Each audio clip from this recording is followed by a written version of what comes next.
Good morning dear students, welcome back. Electromagnetic waves हम लोगों का चल रहा था। इलेक्ट्रोमैग्नेटिक वेव्स के बारे में डिस्प्लेसमेंट करंट का कॉन्सेप्ट और inconsistency of ampere secondary law, ये सब हम लोग डिस्कस कर चुके थे। आज हम लोग प्रॉपर्टीज के बारे में डिस्कस करना चाहेंगे। डियर स्टूडेंट्स, मोस्टली चीजें यहाँ थ्योरेटिकल है और कहीं ना कहीं आप लोगों को इसके नोट्स को ब्रीफ करके, वैसे तो हमने यहाँ काफी अच्छे तरीके से डाल रखा है, लेकिन फिर भी अगर आप ब्रीफ करना चाहते हैं तो नोट्स ब्रीफ करके आपको वही चीजों को सीक्वेंस में लर्न करना है, याद करना है। उसके बेसिस पे आप लोगों के क्वेश्चंस बनते हैं। तो आज की क्लास मोस्टली आप लोगों की थ्योरेटिकल होगी और आई होप सो नेक्स्ट क्लास में तो ये चैप्टर कंप्लीट ही हो जाएगा। छोटा सा चैप्टर है, 3 मार्क्स का चैप्टर है और पता भी नहीं लगता कि कब आया कब चला गया। देखते हैं डियर स्टूडेंट्स, ये क्या कहते हैं। प्रॉपर्टीज ऑफ इलेक्ट्रोमैग्नेटिक वेव्स में हम लोग काफी सारे तो डिस्कस कर भी चुके हैं। मतलब यहाँ सिर्फ अब एक तरीके से ऐसे मान लीजिए लिस्ट करना है। जैसे पहली प्रॉपर्टी है था electromagnetic waves are produced by accelerated charge. मैं फिर आपको डिस्कस करना चाहूंगा डियर स्टूडेंट्स, जो एक्सेलरेटेड चार्ज होगा वही कॉज करता है, वही प्रोड्यूस करता है इलेक्ट्रोमैग्नेटिक वेव्स को। अगर कोई स्टेशनरी चार्ज है तो वो सिर्फ इलेक्ट्रोस्टैटिक फील्ड डेवलप करेगा। अगर कोई मूविंग चार्ज है कांस्टेंट वेलोसिटी से, कांस्टेंट स्पीड से, तो वो मैग्नेटिक फील्ड भी रेडिएट करेगा।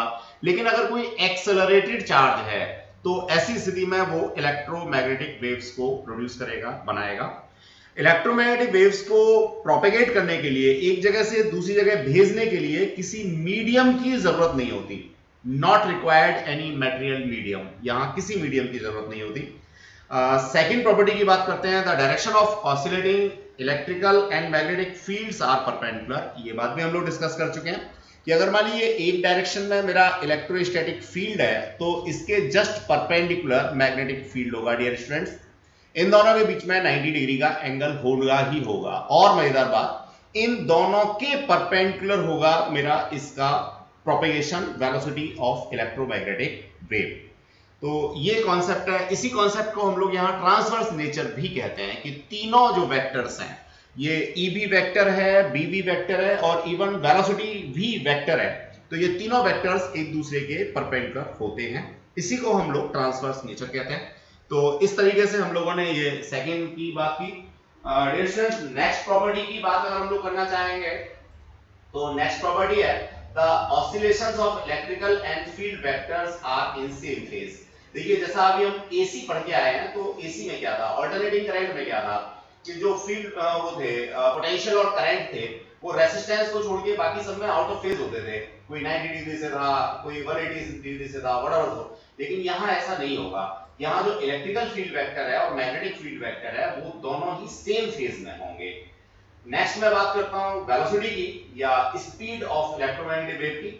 तो dear students, entirely the speed of electromagnetic waves depends on medium. जो भी मीडियम है, जिस मीडियम के थ्रू इलेक्ट्रोमैग्नेटिक वेव्स प्रोपेगेट की जा रही है, चल रही है, उसके बेसिस पे डिपेंड करता है स्पीड। और नॉर्मल फॉर्मूला है मेरे पास ये वाला, c equals to 1 upon square root mu naught epsilon naught. These both parameters are for what? Vacuum. अगर ये वैक्यूम नहीं है तो मुझे म्यू और एप्सिलॉन लिखना होता है। म्यू और एप्सिलॉन वैल्यू को मैं लिख सकता हूं क्या, म्यू को लिख सकता हूं मैं mu not into mu r और एप्सिलॉन को मैं लिख सकता हूं epsilon not into epsilon r, या एप्सिलॉन आर को कैपिटल के से भी हम लोग डिनोट करते हैं डाइलेक्ट्रिक कांस्टेंट से। तो वेलोसिटी जो है वो हमारी इस तरह से निकलती आती है। डियर स्टूडेंट्स, इलेक्ट्रोमैग्नेटिक वेव्स का सबसे अच्छा एग्जांपल है प्रकाश, लाइट, जो सन से हम लोगों को लाइट मिल रही है। और बाकी तो इसके साथ और भी बहुत सारी चीजें लगी हुई हैं, इंफ्रारेड रेडिएशंस लगे हुए हैं, अल्ट्रावायलेट लगे हुए हैं, एक्स-रेज हैं, कॉस्मिक रेज हैं, गामा रेज हैं। तो सबकी स्पीड, चूंकि सब नेचर में क्या है, इलेक्ट्रोमैग्नेटिक वेव है, तो सबकी स्पीड सेम होगी। और किस बात के ऊपर डिपेंड करेगी कि जो बीच का मीडियम है वो क्या है।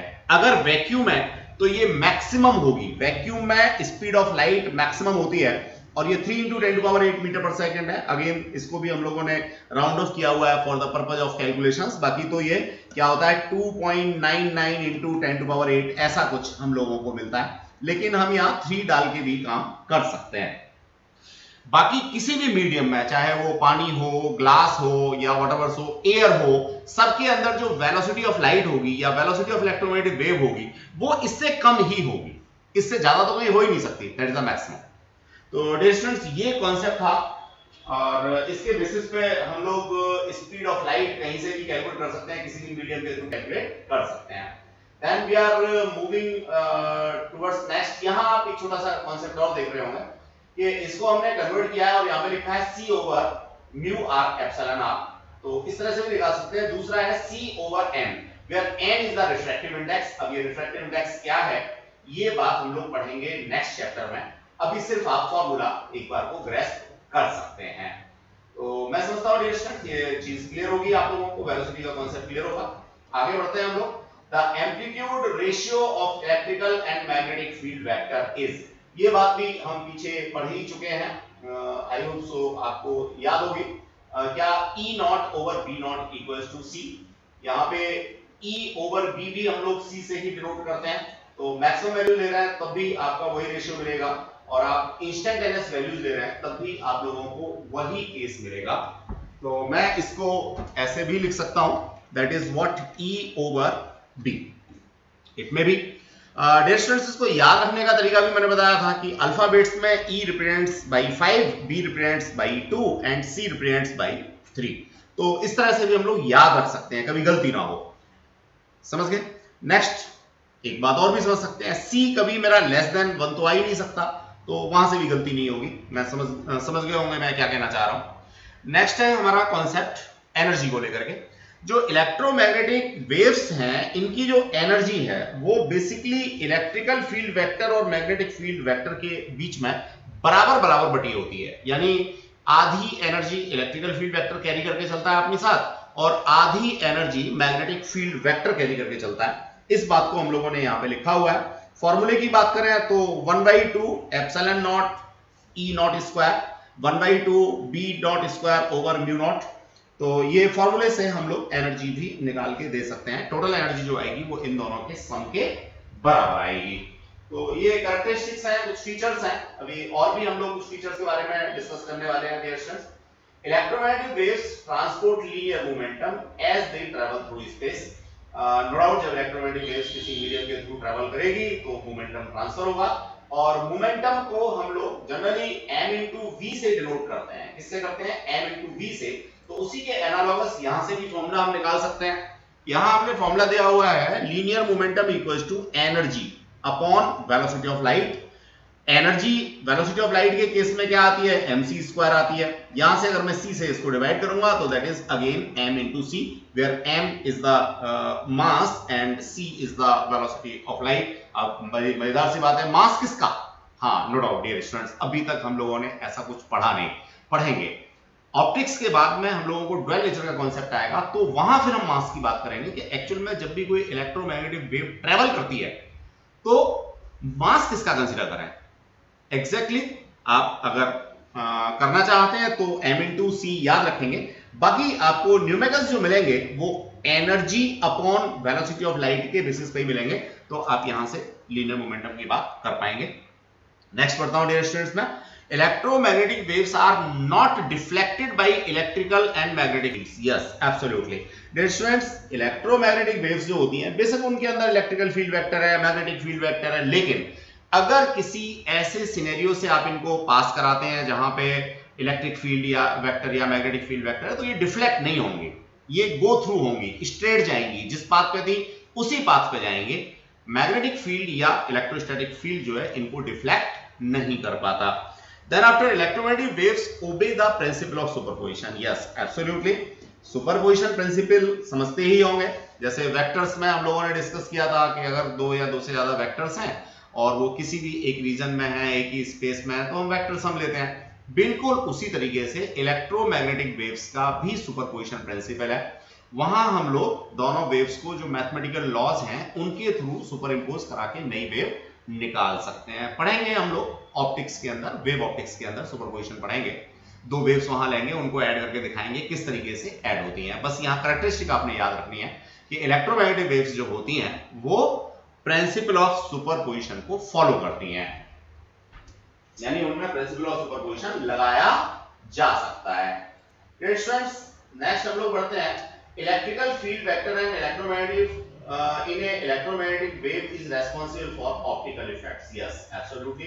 देखिए प्रकाश की बात मैंने की, लाइट की मैंने बात की, और लाइट का सबसे बड़ा कैरेक्टरिस्टिक क्या मिलता है हम लोगों को? हमें ये मिलता है बच्चों कि हम प्रकाश की हेल्प से किसी भी ऑब्जेक्ट को देख सकते हैं। सिंपल सी बात है कि अगर इस बोर्ड के ऊपर प्रोजेक्टर की लाइट ना गिर रही होती तो आप लोग इसे थोड़ी ना देख पा रहे होते, या प्रोजेक्टर की लाइट बंद हो जाए तो मेरा फेस थोड़ी ना देख पाओगे आप लोग। गुड, बिल्कुल इसी मैं थोड़ा सा एक्सप्लेन करना चाहूंगा कि प्रोजेक्टर से या एलईडी बल्ब से या सन से आने वाली जो लाइट है वो प्योरली क्या है? इलेक्ट्रोमैग्नेटिक वेव्स हैं। अब इन इलेक्ट्रोमैग्नेटिक वेव्स के अंदर जो विजिबल रीजन है जिसकी लिए हमारी आईज रेस्पॉन्सिबल है, वो विजिबल रीजन हमारा बनता है इलेक्ट्रिकल फील्ड वेक्टर से। या मैं ऐसे कह सकता हूं कि जो हम लोग ह्यूमन बीइंग्स हैं वो मैग्नेटिक फील्ड वेक्टर की तरफ रेस्पॉन्सिव नहीं है। हमारे अंदर कोई ऐसा ऑर्गन नहीं है जो इलेक्ट्रोमैग्नेटिक वेव के मैग्नेटिक फील्ड वेक्टर को रिकॉग्नाइज कर सके। डियर स्टूडेंट्स, इस मामले में बर्ड्स जो है बहुत अच्छी हैं, चिड़िया जो होती हैं बहुत अच्छी होती हैं, साइबेरियन क्रेन्स जो होते हैं वो बहुत अच्छे होते हैं। They can recognize magnetic field vector also. मतलब ह्यूमन बीइंग्स नहीं रिकॉग्नाइज कर पाते लेकिन वो रिकॉग्नाइज कर पाते हैं। यहां भी डिस्क्रिमिनेशन है डियर स्टूडेंट्स, मेल और फीमेल में। मेल जो होते हैं ह्यूमन बीइंग्स में भी, उनका मैग्नेटिक फील्ड वेक्टर के प्रति जो रेस्पॉन्सिव है वो बिल्कुल ही, ये मान लीजिए, ऑलमोस्ट जीरो है। लेकिन जो फीमेल होती है वहां किसी एक स्मॉल एक्सटेंट तक मैग्नेटिक फील्ड वेक्टर्स की सिग्निफिकेंस को दे कैन रिकॉग्नाइज, तो they are more sensitive comparative to males. तो ये भी, हालांकि अभी इस पे रिसर्चेस चल रही हैं, लेकिन जो मेरी नॉलेज है वो मैंने आपको यहाँ इम्पार्ट की है। आपको बुक में किसी में शायद नहीं मिलेगी, जो मैंने कहीं से पढ़ा रखा है वो मैंने आपको बताया है। तो एग्जैक्टली हमारी आईज जो है वो रेस्पॉन्स करती हैं सिर्फ और सिर्फ इलेक्ट्रिकल फील्ड वेक्टर को।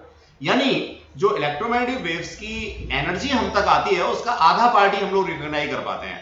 लाइट वाला जो इलेक्ट्रिकल फील्ड वेक्टर वाला है, मैग्नेटिक फील्ड वेक्टर वाला हमारे लिए यूजलेस है, उसका हम कोई उपयोग नहीं कर पाते, वो एनर्जी बेकार चली जाती है।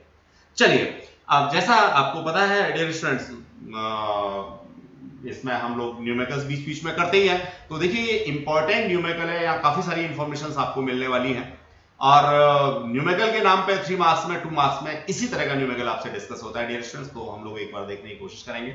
एक न्यूमेरिकल मैं कराऊंगा, एक आप अपने घर से करेंगे असाइनमेंट की फॉर्म में। नहीं होगा तो मुझे व्हाट्सएप जरूर करेंगे, फिर हम लोग आगे क्लास को कंटिन्यू करते हैं। देखिए न्यूमेरिकल क्या कहता है डियर स्टूडेंट्स। ट्रांसवर्स नेचर के ऊपर न्यूमेरिकल बनता है, और एक जो E/B=C था उसके ऊपर छोटा न्यूमेरिकल बनता है। दो ही चीजें हैं और दोनों को क्लब करके वो जनरली हम लोगों से न्यूमेरिकल डिस्कस करता है, पूछ लेता है हम लोगों से। तो देखिए क्या है, एग्जांपल नंबर 1 कहता है the magnetic field in a plane electromagnetic wave is given by, यानी आपको जो इक्वेशन दे रखी है वो मैग्नेटिक फील्ड के लिए दे रखी है। तो डियर स्टूडेंट्स, जो जनरल इक्वेशन होती है उस जनरल इक्वेशन के साथ में कंपेयर करके हम लोग डिफरेंट वैल्यूज यहां से निकालेंगे। इवन दैट हमारे पास में फॉर्मूला था E/B या E0/B0 = C। तो हम यहां से अगर हमें E0 दे रखा है तो B0 निकाल सकते हैं, B0 दे रखा है तो E0 निकाल सकते हैं। मैंने बताया ट्रांसवर्स नेचर, तो भैया electrical field vector, magnetic field vector and velocity of electromagnetic wave, तीनों एक दूसरे के परपेंडिकुलर होते हैं। ऑब्वियस है, अब यहां पे अगर मेरे को B y पे दे रखा है तो C और E जो होंगे वो y पे तो हो ही नहीं सकते, Z और X पे ये बचेंगे। कैसे बचेंगे ये बात हम लोग इस न्यूमेरिकल की हेल्प से सीखेंगे। चलिए यही बात मैं आपको बता देता हूं। सबसे पहले देखिए मैग्नेटिक फील्ड वेक्टर के लिए तो y उसने यहां क्लियर दे रखा है। अगर यहां y क्लियर नहीं दे रखा तो देखिए लास्ट में j कैप दे रखा है, j cap stand for y axis. तो भैया ये तो आपको डायरेक्शन यहां से पता लग गई। अब इक्वेशन की जो जनरल फॉर्म है उसमें यहां पे x y z जरूर कुछ आएगा, क्या समझे? और ध्यान रखिए हमेशा यहां अगर आपको y दे रखा है तो यहां y नहीं हो सकता, x होगा या z होगा। ये बेसिकली शो करता है किसको? प्रोपेगेशन की डायरेक्शन को, जो वेलोसिटी ऑफ लाइट है उसकी डायरेक्शन को। तो देखो y और x दोनों एक दूसरे के परपेंडिकुलर होते हैं। ऑब्वियस है, अगर y पे मैग्नेटिक फील्ड वेक्टर है तो यहां मेरे को दे रखा है, मैंने नहीं लिखा, दे रखा है क्वेश्चन के अंदर कि x एक्सिस पे क्या होगा? प्रोपेगेशन होगा। अब बचा क्या बच्चों? बचा इलेक्ट्रोस्टैटिक फील्ड वेक्टर। तो भैया y और x एक्सिस तो यहां खत्म हो गए, बचा कौन सा? z axis. तो ऑब्वियसली इलेक्ट्रोस्टैटिक फील्ड वेक्टर जो होगा वो कहां होगा? z एक्सिस पर होगा। तो इस तरह से आप लोग ई बी सी तीनों की डायरेक्शन के बारे में पता कर सकते हैं। अभी क्वेश्चन नहीं पढ़ा मैं तो सिर्फ जो इक्वेशन दे रखी है उसको अभी एलोबरेट कर रहा हूं। क्वेश्चन तो आगे की बात है, देख लेंगे। क्वेश्चन में कुछ नया थोड़ी ना होता है यार, जो हम पढ़ के आए हैं वही सब कुछ मिलने वाला है, नया कुछ नहीं मिलने वाला है इसमें। चलिए एक बात और हम लोग समझेंगे। देखिए ये जो प्लस या माइनस का साइन है ये भी काफी कुछ इंडिकेट कर रहा है। जो हमारी जनरल इक्वेशन है, स्टैंडर्ड फॉर्म है किसकी इक्वेशन की, हमने ऊपर दे रखी है, तो आप वहां से कंपेयर करेंगे। क्या समझे?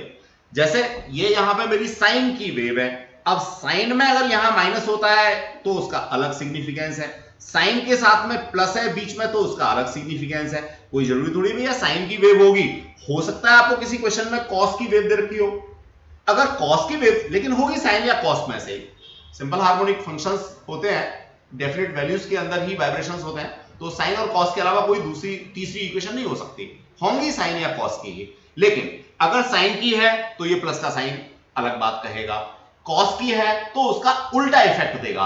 अब मैं सारा आपको डिटेल से यहां नहीं कराऊंगा, 11th में मैं वेव्स के अंदर सारा करा चुका हूं आप लोगों को, और ब्रीफिंग मैंने यहां भी करा रखी है आपको। तो सबसे ऊपर जहां इक्वेशन ऑफ वेव मैंने लिख के दिखाया है, 4 इक्वेशन लिख के दिखाई है, चारों में माइनस के साइन के साथ में इंडिकेशन मैंने दे रखा है, साइन की इक्वेशंस ली है। अगर कॉस की इक्वेशन होंगी तो वो उसका उल्टा होंगी। अगर इससे ज्यादा आपको पढ़ना है तो थोड़ा सा अपने मैथ्स वाले सर को भी भैया थोड़ा कष्ट दे दो, सारा कुछ मैथ्स भी मुझे थोड़ी ना पढ़ाना है। हालांकि मैं आपको 11th में करा चुका हूं और यहां मैंने सारी इक्वेशंस दे रखी है, तो simply you have to compare it. Compare करके आप डायरेक्शन दे देंगे तो दो डायरेक्शन आपको क्लियर हो गई, मैग्नेटिक फील्ड वाई एक्सिस पे है और प्रोपेगेशन एक्स एक्सिस पे है। ऑटोमेटिकली आप लोग निकाल के दे सकते हैं कि ई जो होगा वो निश्चित रूप से जेड एक्सिस पे होगा। अब मैं आगे क्वेश्चन पढ़ता हूं। वो कहता है जी व्हाट इज द वेवलेंथ। सबसे पहले उसने वेवलेंथ पूछा है, फ्रीक्वेंसी पूछी है, एक्सप्रेशन पूछा है। ठीक है भैया, इससे ज्यादा कुछ पूछ भी नहीं सकता, और क्या पूछेगा। अब मुझे करना क्या है, करना मुझे यह है कि जो इक्वेशन मुझे दे रखी है इस इक्वेशन को मेरे को कंपेयर करना है स्टैंडर्ड इक्वेशन के साथ में। स्टैंडर्ड इक्वेशन मुझे आनी चाहिए, मैंने आगे लिख के दिखा रखी है, मैं समझा दूंगा आपको। और साइन की है तो साइन वाली स्टैंडर्ड इक्वेशन लिखोगे, कॉस की है तो कॉस वाली स्टैंडर्ड इक्वेशन लिखोगे। देखते हैं बच्चों क्या है,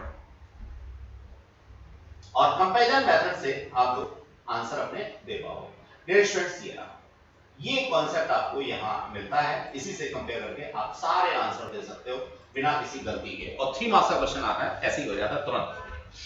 by equals to 2 × 10 to power -7, फिर इसके बाद में साइन और यहां पे प्लस का साइन और यहां पे x। ये वो जो चीज ऊपर से देख रहे थे, यहां जे नहीं रखा तो जे आप अपनी तरफ से लिख लो, ऊपर दे रखा था। देखिए अब इसको मैं कंपेयर करता हूं किसके साथ में, स्टैंडर्ड इक्वेशन के साथ में। तो डियर स्टूडेंट ये साइन की इक्वेशन है, कंपेयर करने के लिए ठीक है। यहां पे प्लस का साइन है, देखिए ये स्टैंडर्ड इक्वेशन में माइनस का साइन है, और यहां पे y है, यहां पे x है। ये x मैंने इसी को देख करके लिया है, ऊपर वाले को देख करके स्टैंडर्ड इक्वेशन बनाई है।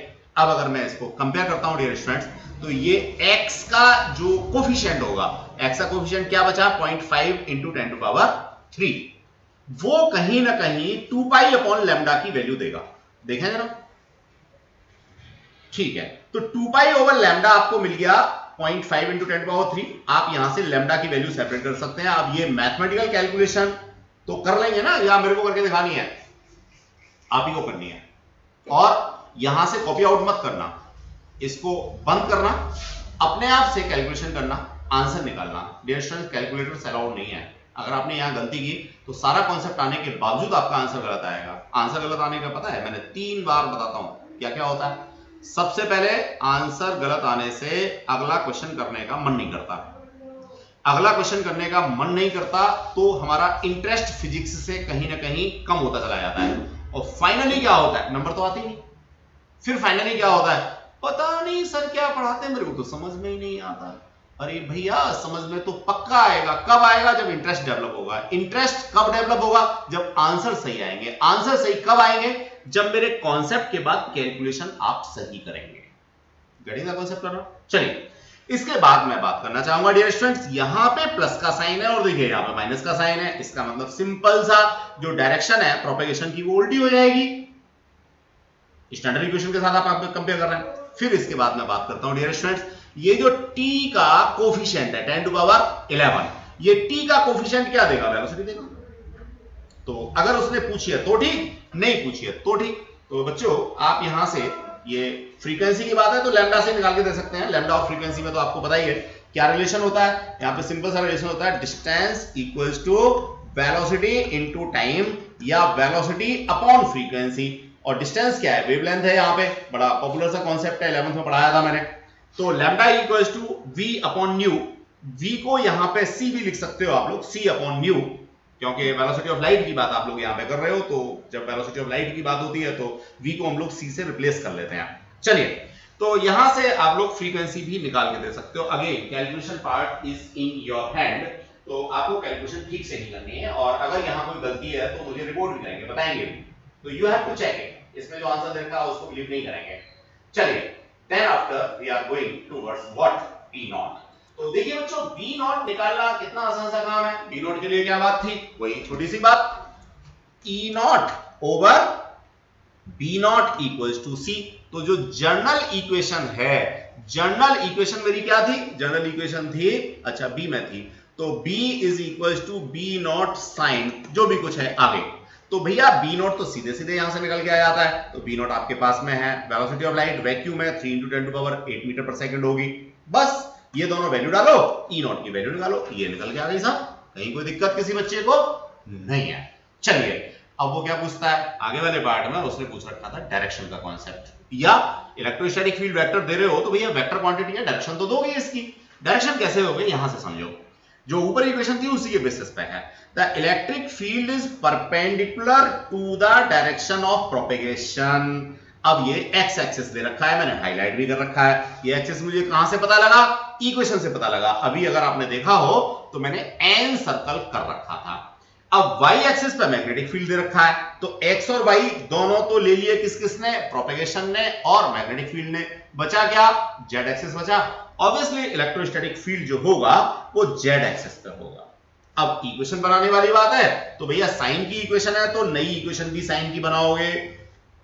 पुरानी इक्वेशन कॉस की है तो नई इक्वेशन भी कॉस की ही बनाओगे। तो क्या होगा भैया? जनरल इक्वेशन लिखोगे E equals to E not sine, और ये जनरल टर्म ध्यान रहे वहां माइनस था, यहां पे प्लस आ रहा है। तो आप इसको कंसीडरेशन में लेकर के वैल्यू डालोगे और नई इक्वेशन बना के दे दोगे।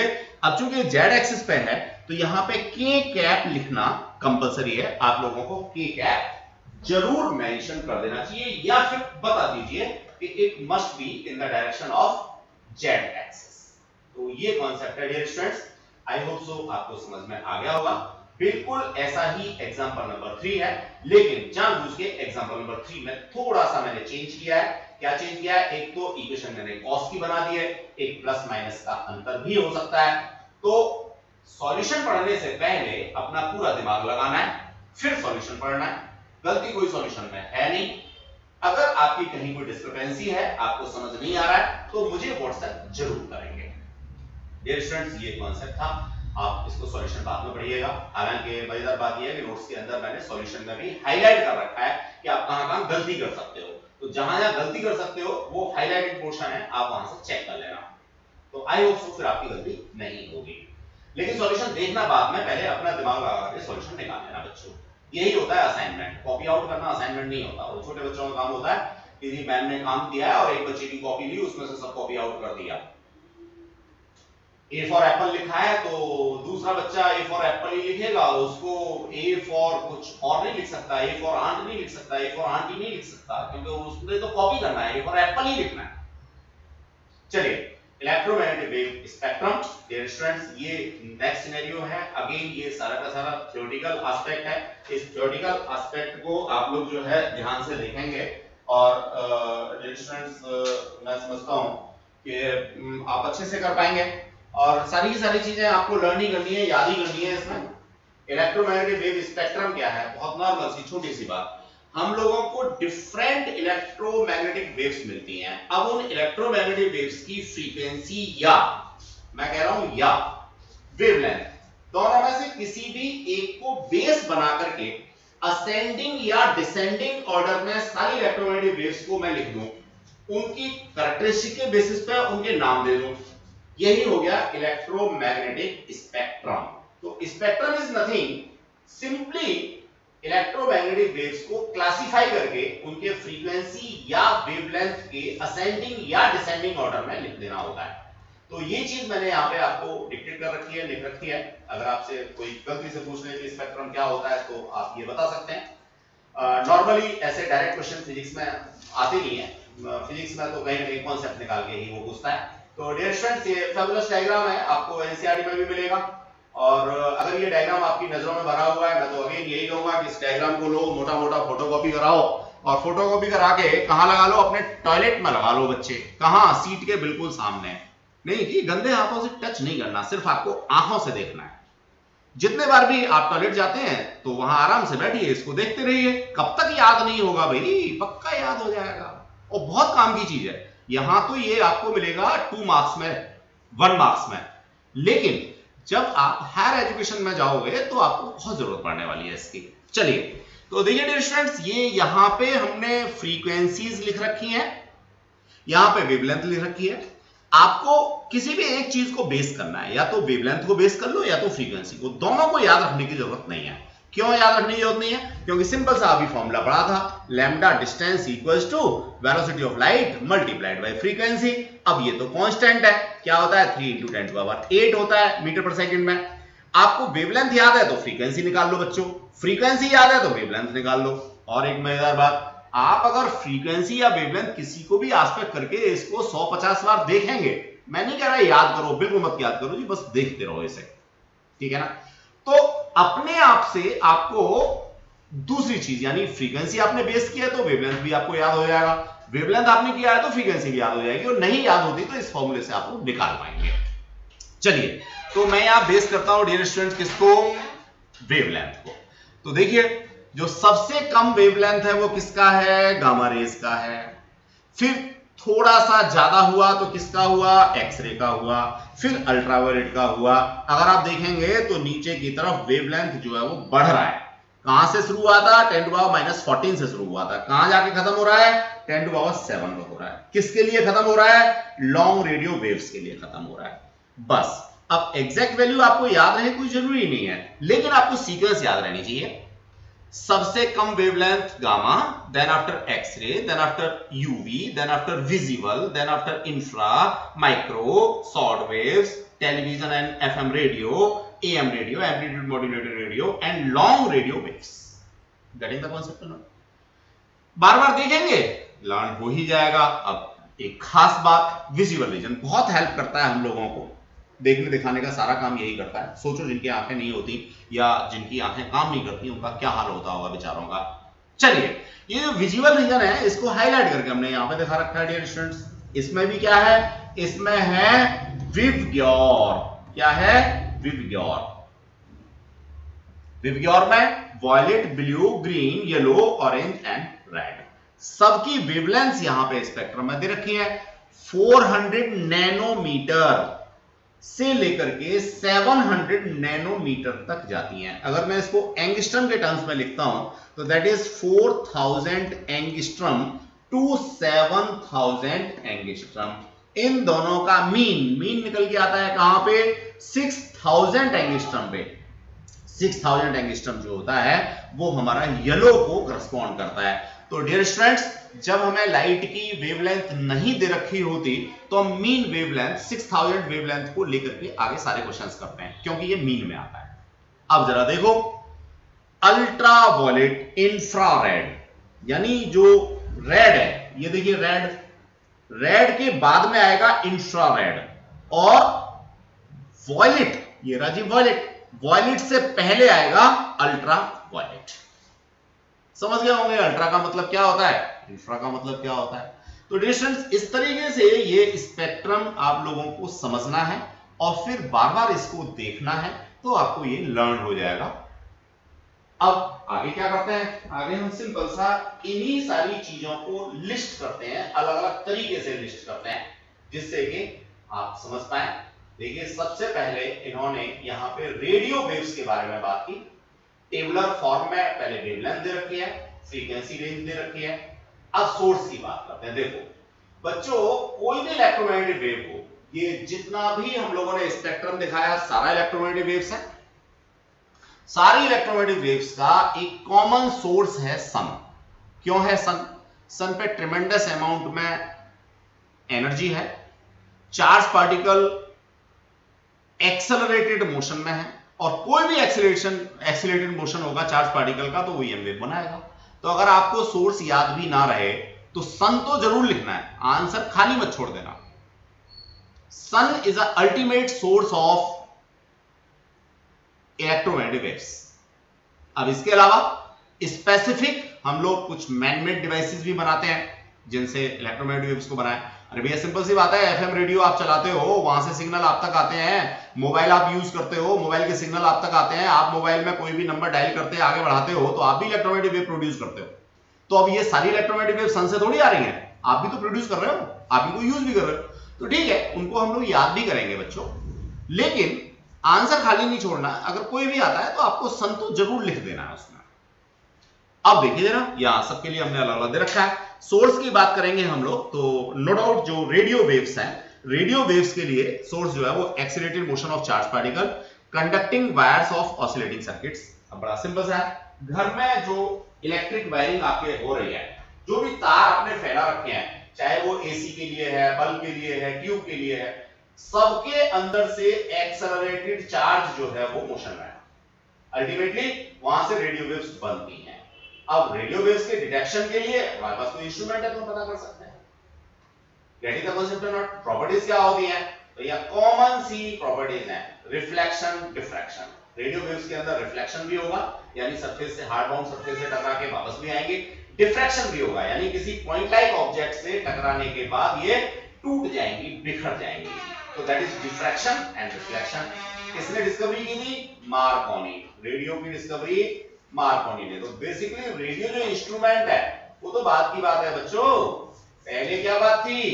पहले थी रेडियो वेव्स। किसने प्रोड्यूस की, किसने बनाई, किसने डिटेक्ट की? मार्कोनी। हाँ, बस आपस में कौनी मत मारो, मार्कोनी साइंटिस्ट का नाम है। गेटिंग द कांसेप्ट और नॉट? तो आपको याद बना रहेगा मार्कोनी, तो क्या इंटरेस्टिंग नाम है। अब जहां तक बात है इसकी ईयर की, 1895 में, कोरिलेट कर लो, याद रह जाए बहुत अच्छी बात है, नहीं याद रह जाए छोड़ो, कोई जरूरी भी नहीं है। आगे बढ़ते हैं जी। हम लोग यूज कहां करते हैं? कम्युनिकेशन सिस्टम में रेडियो वेव्स को यूज करते हैं, जितने भी कन्वेंशनल हमारे कम्युनिकेशन सिस्टम है, जस्ट लाइक पुलिस वाले भाइयों का क्या वायरलेस सिस्टम। स्टूडेंट्स, जो वायरलेस कॉन्सेप्ट्स हैं उनमें फ्रीक्वेंसी जिनको हम यूज करते हैं, ये अलग से एक टेबल दे रखी है, रेडियो वेव्स का ही एक पार्ट है। जैसे 540 से 1600 किलोहर्ट्ज तक है तो medium wave am band radio होता है। अगर आपके पापा की, बाबा की शादी में मिला हुआ कोई रेडियो घर पे रखा हो तो उसके डायल को ध्यान से देखना, तो उसकी शुरुआत 540 किलोहर्ट्ज से होगी और 1600 पे खत्म हो जाएगा। तो ये वाला स्पेक्ट्रम हम लोग यूज करते थे पहले। अब शॉर्ट वेव, उसी रेडियो को ध्यान से देखना, तो जो डायल है उस पे आपको SW लिखा मिलेगा। क्या मिलेगा? SW। तो SW जो फ्रीक्वेंसीज होती थी वो 3 से लेके 30 मेगाहर्ट्ज तक की होती थी। एफएम ब्रॉडकास्ट की तो सबके पास है, आप अपने घर पे कोई भी एफएम रेडियो यूज कर रहे हो, उसमें देखना उसकी डायल 54 मेगाहर्ट्ज से शुरू होगी, 890 पे खत्म हो जाएगी। सेल्युलर मोबाइल रेडियो, ये याद रखना पड़ेगा, जो भी मोबाइल आप लोग यूज करते हो उनकी फ्रीक्वेंसी रेंज जो है वो 840 मेगाहर्ट्ज से 930 मेगाहर्ट्ज तक, 935 मेगाहर्ट्ज तक होती है। इवन सैटेलाइट फोन्स जो होते हैं उनकी फ्रीक्वेंसी इससे भी ज्यादा होती है। इसके बाद है माइक्रो। माइक्रो का मतलब छोटा। माइक्रोवेव्स जिनकी वेवलेंथ छोटी है माइक्रोवेव्स कहलाती हैं। यहां वेवलेंथ आपको दे रखी है, रेंज दे रखी है, oscillating currents special vacuum tubes के अंदर ये क्वेट्रॉन्स, एक डिवाइस हम बनाते हैं, मैग्नेट्रॉन्स डिवाइस हम बनाते हैं, डायोड्स हम लोग डिवाइस बनाते हैं। इनमें से अगर आप देखोगे तो ये क्लेस्ट्रॉन जो है या मैग्नेट्रॉन जो है वो आपके घर में अगर माइक्रोवेव ओवन रखा हो तो सिंपल सा एलसी ऑसिलेटर है बच्चों, कुछ नहीं है, एक ट्रांसफार्मर होता है, एक कैपेसिटर होता है, उसी एक स्पेसिफिक फ्रीक्वेंसी वहां से निकलने लगे जिसकी रेंज माइक्रोवेव के अंदर आती हो तो उसी को हम लोग माइक्रोवेव ओवन कह देते हैं और नाम दे देते हैं डिवाइस को मैग्नेट्रॉन्स और क्लेस्ट्रॉन्स। तो प्रॉपर्टीज की बात करें, वही रिफ्लेक्शन, रिफ्रैक्शन, डिफ्रैक्शन, पोलराइजेशन, सारी कॉमन प्रॉपर्टीज है। यूज की बात करें, एयरक्राफ्ट के नेविगेशन है, लॉन्ग डिस्टेंस कम्युनिकेशन है, जियोस्टेशनरी सैटेलाइट्स के थ्रू, माइक्रोवेव ओवंस के अंदर है। इंफ्रारेड वेव्स की बात करें भैया, हीटिंग इफेक्ट देती है। जितना भी गर्मी का एहसास आप लोगों को होता है, उसके पीछे कौन रेस्पॉन्सिव है? उसके पीछे रेस्पॉन्सिव है बच्चों इंफ्रारेड रेडिएशंस। आपको कहीं से भी गर्मी लग रही है, बल्ब से लग रही है, प्रोजेक्टर की लाइट से लग रही है, हीटर से लग रही है, गीजर से लग रही है, तो हर जगह पे क्या है? इंफ्रारेड वेव्स हैं। इवन सनलाइट में भी आप बैठ जाते हो और आपको गर्मी का एहसास होता है, तो उसके लिए कौन है रेस्पॉन्सिव? इंफ्रारेड वेव्स हैं। इनकी जो वेवलेंथ है वो कंपैरेटिवली लॉन्ग होती है, लॉन्ग वेवलेंथ होती है। विजुअल स्पेक्ट्रम के बाद आती है, जो मैंने अभी दिखाया था आपको, विजुअल के बाद में मिल रहा था इंफ्रारेड। डियर स्टूडेंट्स, अब जो प्रॉपर्टी थी हीटिंग वाली, उसको हमने यहां थोड़ा अलग तरीके से लिख रखा है। देखिए ये क्या है? So they are also known as heat waves, thermal radiations.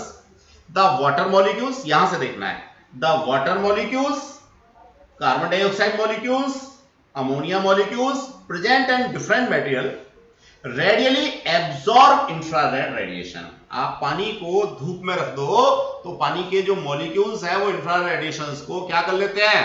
Absorb कर लेते हैं और क्या हो जाते हैं? गर्म हो जाते हैं। डियर स्टूडेंट्स, एवोपरेशन भी कॉज कहीं ना कहीं इसी रीजन से करता है।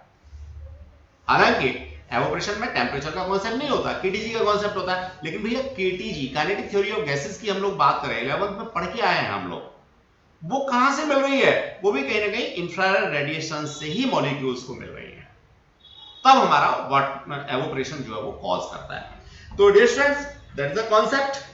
अब बनाओगे कहां से? कोई भी हीटिंग एलिमेंट ले लो, नाइक्रोम का तार दो, इलेक्ट्रिसिटी प्रोवाइड कर दो, बन जाएंगी सारे इंफ्रारेड रेडिएशन। सन के अंदर तो मिलेंगी। तो ये हमने यहाँ पे वेवलेंथ रेंज दे दी, फ्रीक्वेंसी रेंज दे दी, सोर्स दे दिया, हॉट बॉडीज मॉलिक्यूल्स का नाम भी है भैया, अजीब सा नाम है, याद हो जाए तो बहुत अच्छी बात है, मुझे तो याद हुआ नहीं। फिर प्रॉपर्टीज की बात करें तो हीटिंग इफेक्ट है जी, ये क्या है? हीटिंग इफेक्ट है, ठीक है। तो ये हीटिंग इफेक्ट करेंगी, कहीं भी किसी की चोट लग जाए, मस्कुलर सिकाई करनी हो, कान के पर्दे पे फंगस आ गई हो, हर जगह हम लोग इन्हीं को यूज करते हैं। तो यहां से क्या होगा? क्या हो जाएगी? हीटिंग हो जाएगी। इवन दैट, बहुत मजेदार था कि जितने भी रिमोट आप देखते हो, चाहे वो वीसीआर का रिमोट हो, वीसीपी का हो, आपके टाटा स्काई का हो, सारे रिमोट्स के अंदर क्या होता है? आईआर होता है, इंफ्रारेड रेडिएशंस निकालने वाली, जस्ट लाइक एलईडी जैसी स्ट्रक्चर्स होती हैं, ठीक है। और मजेदार सी बात, इंफ्रारेड रेडिएशंस क्योंकि वार्मनेस के लिए रेस्पॉन्सिव है, तो ग्रीन हाउस इफेक्ट के पीछे कॉज भी क्या है? इंफ्रारेड रेडिएशन ही है बच्चों। आई होप सो इंफ्रारेड रेडिएशंस के बारे में काफी सारी बात हो गई। मस्कुलर कंप्लेंट्स की बात मैंने बताई, कहीं भी अगर आपको स्वेलिंग आ जाती है, चोट लग जाती है, तो सिकाई करते हो ना, तो जो सिकाई करते हो वो क्या होता है? इंफ्रारेड रेडिएशन से होती है। सीक्रेट राइटिंग की बात हम लोग करें, सीक्रेट राइटिंग जो हमारे फॉरेंसिक डिपार्टमेंट वाले लोग होते हैं, वो इंफ्रारेड रेडिएशंस की हेल्प से सीक्रेट राइटिंग को भी डिकोड कर लेते हैं। इसके बाद विजुअल रीजन, भैया इसके बारे में भी कुछ पढ़ाना है क्या? हाँ, खास बात, एक तो पढ़े लो। क्या पढ़ लो? जो ह्यूमन रेटिना है, क्या ह्यूमन रेटिना है, कुछ बर्ड्स का भी हो सकता है, लेकिन मैं स्पेशली यहां ह्यूमन रेटिना की बात कर रहा हूं। ह्यूमन रेटिना जो है वो विजिबल रीजन के लिए सेंसिटिव है, और हमारी पूरी बॉडी की स्किन इंफ्रारेड रेडिएशंस के लिए सेंसिटिव है। आपको गहरी नींद में सो रहे हो, अगर आपके पैर, हाथ, गाल, कहीं भी कोई गर्म चीज, मैं टच कराने की बात नहीं कर रहा हूं, बिल्कुल नजदीक कोई गर्म चीज लेके चला जाए, आपको एहसास हो जाता है, आप जग जाते हो या झटका देते हो, व्हाटएवर सो। तो your skin is responsible for infrared radiations, लेकिन आपकी आंख का जो रेटिना है that is responsible for visible region. और विजिबल रीजन का भी क्या? Electrostatic field vector, not magnetic field vector. तो डियर स्टूडेंट्स, विजुअल रीजन हमें आगे पढ़ना ही है, ऑप्टिक्स में सारे विजुअल रीजन की ही बात करेंगे हम लोग। तो वेवलेंथ रेंज दे रखी है, फ्रीक्वेंसी दे रखी है, सोर्स की भी बात की तो एक्साइटेड एटम्स ले सकते हैं, एवरेज गैस और बल्ब्स की बात करते हैं हम लोग। यहाँ सारी प्रॉपर्टीज लगेंगी, reflection, refraction, interference, diffraction, polarization, photo electric effect. अब आपको ये सब क्या होता है कि बिल्कुल टेंशन मत लो, पूरे 14 मार्क्स का कंटेंट जो ऑप्टिक्स के अंदर हम लोगों को पढ़ना है बच्चों, यही सब पढ़ना है जो आप देख रहे हैं ना यहाँ पे, रिफ्लेक्शन, रिफ्रैक्शन, इंटरफेरेंस, यही सब पढ़ना है हम लोगों को। 14 नंबर की पूरी हमारी एक चैप्टर है, समझ गए? तो टेंशन मत लो, सारी चीजें समझा देंगे। रिफ्लेक्शन तो जानते भी हो आप, क्या किसी हार्ड बाउंड सरफेस से टकराने के बाद अगर वेव्स जो हैं सेम मीडियम में वापस आ जाती हैं तो उसको क्या कहते हैं? रिफ्लेक्शन कहते हैं। अब यूज बड़ी सिंपल सी बात है, मूवी देखने जाते हो भैया, विजुअल रीजन की वजह से देख पा रहे हो। अगेन मजेदार बात, जो विजुअल रीजन है वो कहीं ना कहीं कुछ केमिकल रिएक्शंस को भी कॉज करता है। कुछ केमिकल रिएक्शंस जो है वो विजुअल रीजन की वजह से ही होती है। तो बायो में जो बायो वाले स्टूडेंट है, दे मे गो फॉर रेंज की बात की तो 4000 एंगस्ट्रॉम से और 7000 एंगस्ट्रॉम तक, 8000 एंगस्ट्रॉम तक कह सकते हैं। एंगस्ट्रॉम बड़ी छोटी सी क्वांटिटी होती है, 10⁻⁻10 मीटर होती है। तो ये सारा रीजन है और अलग अलग कलर्स के लिए यहाँ वेवलेंथ हमने दे रखे हैं।